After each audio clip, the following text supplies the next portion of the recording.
O signo de Libra. Vamos lá. Quando o Olimpo foi dividido, dentre os deuses existia uma deusa chamada Hera. Hera se casou com Zeus e se tornou a rainha do Olimpo. O papel de Hera era defender o matrimônio, defender o casamento. Aqui a gente vê uma associação com o signo de Libra que tem a ver com relacionamentos. Zeus estava sempre procurando interações românticas e amorosas e envolvimentos com outras deusas e com outras mortais. Isso deixava Hera furiosa. Então ela se vingava das amantes de Zeus e dos filhos que ele fazia fora do casamento. Aqui a gente vê um tema arquetípico. Mulheres casadas que, quando os maridos as traem, elas buscam a vingança contra a amante. Isso é arquetípico. É porque ela sabia que o lugar dela era ali como a rainha dos deuses e que Zeus tinha que estar ao lado dela. E ele não se separava dela por isso. Porém, a natureza dele era ser um vagabundo.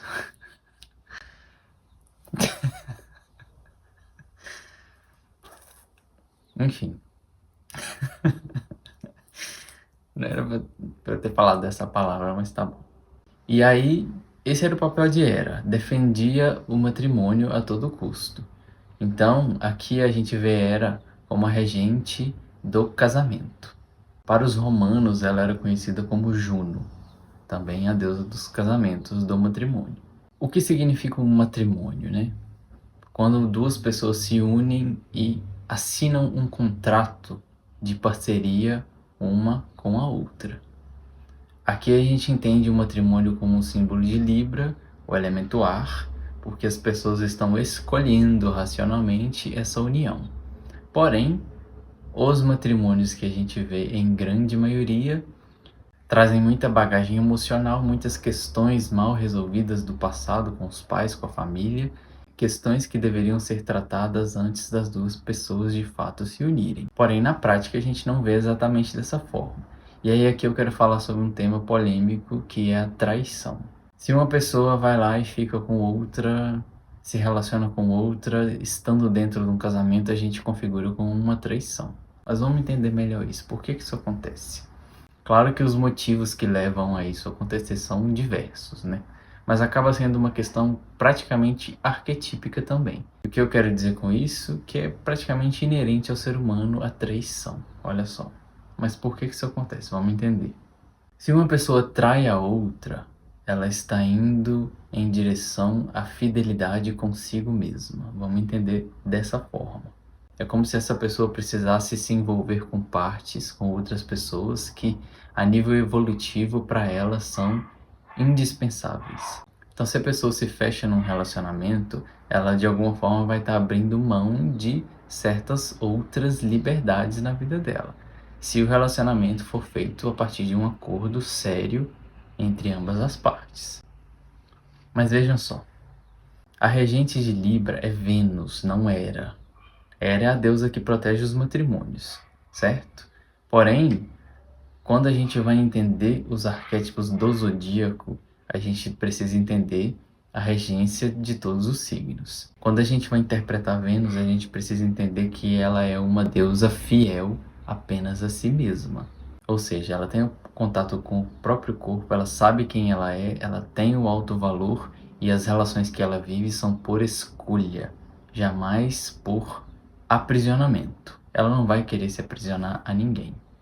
Porque o intuito das relações humanas, sob a regência de Vênus, é trazer o complemento necessário durante determinado período da nossa evolução.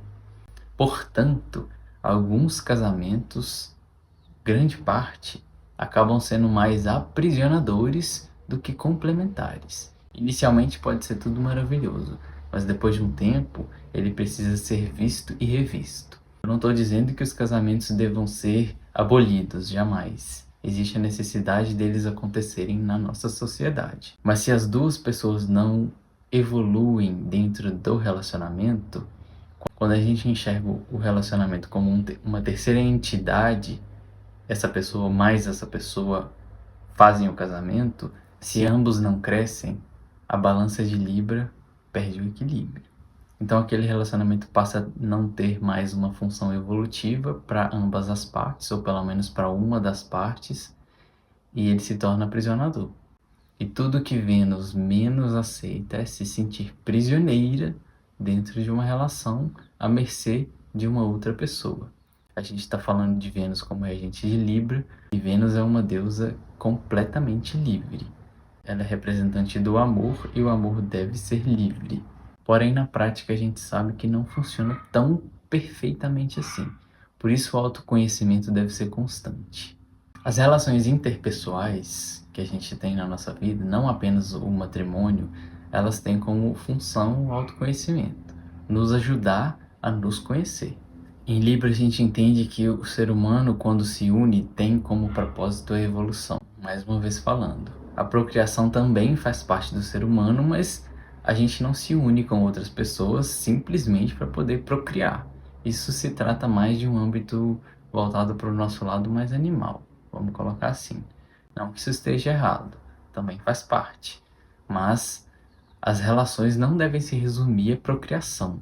E aqui a gente entende que as relações, mais uma vez falando, elas acontecem, as atrações que a gente sente por outras pessoas acontecem de diversas formas. E ainda sobre a traição, quando uma pessoa trai a outra, mais uma vez, ela está sendo fiel a si mesma. Ela está honrando de alguma forma a necessidade evolutiva que ela tem. Eu não estou defendendo a traição. Porém, quando duas pessoas se aprisionam entre si, elas acabam se identificando com papéis dentro daquele relacionamento.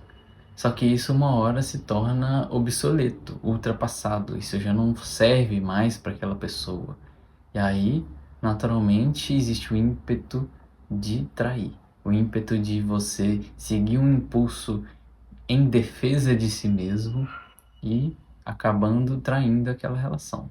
Mais uma vez, quando a gente entende que Libra representa os contratos que você faz com outra pessoa, onde o matrimônio é um deles, a pessoa precisa de alguma forma saber o contrato, saber o papel que ela está entrando. Porque a questão da traição, ela é muito mais do que simplesmente uma pessoa se deitar com outra fora do casamento. Quando você vai ser você mesmo, buscar a sua própria jornada, você vai estar traindo a sua família. A não ser que você queira sempre ser o queridinho da família e fazer tudo que eles querem para sua vida. Então aqui a gente já começa a ver a traição. Quando você segue o seu próprio caminho, você também vai estar traindo de alguma forma o coletivo que tem alguns padrões pré-definidos de como uma pessoa deve agir na vida.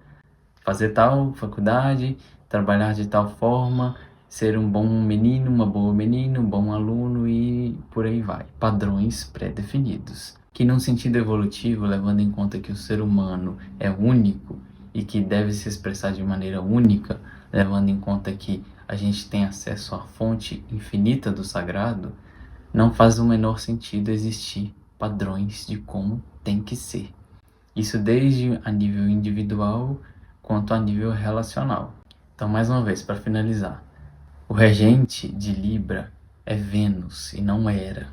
O matrimônio entra em jogo também, porém cada pessoa a nível individual deve levar em conta se aquele relacionamento é útil para a vida dela naquele período de tempo. Às vezes por um período foi útil, depois se torna algo que não traz mais um sentido pessoal para a vida daquela pessoa. Mais uma vez aqui a gente volta no eixo Áries-Libra, que se trata da mesma coisa, onde se você não leva em conta a sua individualidade pessoal, Áries, onde você é um ser único, onde você, a partir da sua ação, vai criar a própria vida, independente de qualquer pessoa. Mas também por um outro lado, se você não se abre para viver relacionamentos na sua vida, você não se conhece. Então, tanto o individualismo representado por Áries, tanto as relações interpessoais representadas por Libra, fazem parte do desenvolvimento humano. Então, quando a gente entende que Libra é regido por Vênus, que é uma deusa que, mesmo que ela esteja dentro de um relacionamento, ela leva em conta o sentido pessoal antes de tudo. Quando a gente fala de relacionamentos, é tudo muito mais complexo do que isso. Eu não estou ditando regras, apenas falando de como o arquétipo funciona. Vamos dar sequência.